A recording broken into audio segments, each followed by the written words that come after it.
So hi everyone, welcome to our channel. आज हम सीखने वाले हैं कि HTML में सिमेंटिक टैग्स क्या होते हैं। सिमेंटिक टैग्स का यूज आप करते हैं जब आपको अपनी वेबसाइट को रैंक कराना होता है। सिमेंटिक टैग्स SEO के लिए बहुत इंपॉर्टेंट होते हैं। तो चलिए चलते हैं हमारी कंप्यूटर स्क्रीन पर और इस कॉन्सेप्ट को और डीपली समझते हैं। सो मैं आ चुका हूँ अपने VS कोड के अंदर। यहाँ पर मैंने एक इमेज को लिंक कर लिया है और हम चलते हैं वेबसाइट के अंदर। आप देख सकते हैं यहाँ पर मैंने एक इमेज को ऐड किया है जिसमें नॉन सिमेंटिक टैग्स और सिमेंटिक टैग्स के बीच में डिफरेंस है। चलिए समझते हैं। नॉन सिमेंटिक टैग्स वो होते हैं जैसे कि div, span या फिर और कोई टैग जो हमने अब तक पढ़े हैं उसे हम नॉन सिमेंटिक टैग्स बोलते हैं। और जो सिमेंटिक टैग्स होते हैं वो होते हैं जैसे कि हेडर, नैव, फुटर, आर्टिकल या फिर p टैग। इनको हम सिमेंटिक टैग्स बोलते हैं। सिमेंटिक टैग का यूज वेबसाइट्स में इसलिए किया जाता है ताकि गूगल जैसे या बिंग जैसे बड़े सर्च इंजन आपकी वेबसाइट्स को रैंक कराने में मदद करें। तो चलिए इन सभी टैग्स के बारे में जानते हैं। तो यहाँ पर VS कोड के अंदर मैं क्या करूंगा, इन फाइल को डिलीट कर दूंगा एंड देन यहाँ पर एक हेडर टैग को क्रिएट करूंगा। हेडर टैग को क्रिएट करने के बाद यहाँ पर इसके अंदर मैं नैव बार को क्रिएट करूंगा। नैव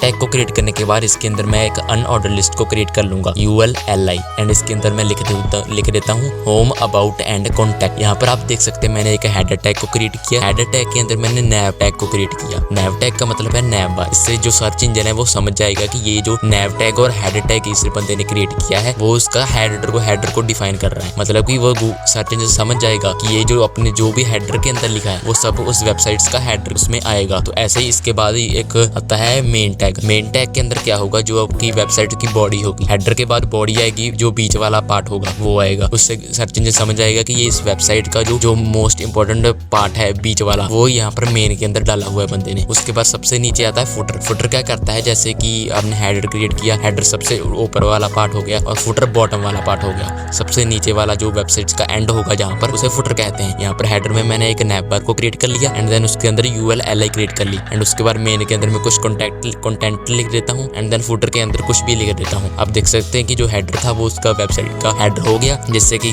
सर्च इंजन को पता लग जाएगा कि ये हेडर है। उसके बाद मेन का पता लग जाएगा और सबसे नीचे फुटर का पता लग जाएगा। उसी के साथ यहाँ पर और भी होते हैं, आर्टिकल होता है। आप देख सकते हैं इस इमेज में और भी सारे टैग्स होते हैं। तो मोस्ट इंपॉर्टेंट जो हमें ये यूज कर रहे होते हैं। तो ऐसे आप अपनी वेबसाइट के बारे में सर्च इंजन को बता सकते हैं कि ऐसे ऐसे हमने अपने जो कंपोनेंट है, अपने जो एलिमेंट्स हमने यहाँ पर ऐड किए हैं अपनी वेबसाइट के अंदर, उसे इस तरीके से हम यूज कर रहे हैं। तो सर्च इंजन को भी समझने में आसानी होगी और आपको भी यहाँ पर बाद में जब कोड को रीचेक करोगे तो आपको भी आसानी होगी समझने में। और आपका जो कोड है वो सारा एक मतलब कि गुड फॉर्म में स्टोर होगा और आपको पता लगता जाएगा कि ये इसका हेडर है, मेन है, फुटर है। तो ऐसे हम सिमेंटिक टैग्स को यूज कर रहे होते हैं। अगर आपको इंटरव्यू में ये क्वेश्चन बहुत ज्यादा पूछा जाता है कि सिमेंटिक टैग्स क्या होते हैं, आपको ये कहना है कि सिमेंटिक टैग्स होते हैं जो SEO के लिए, सर्च इंजन ऑप्टिमाइजेशन के लिए बहुत इंपॉर्टेंट होते हैं।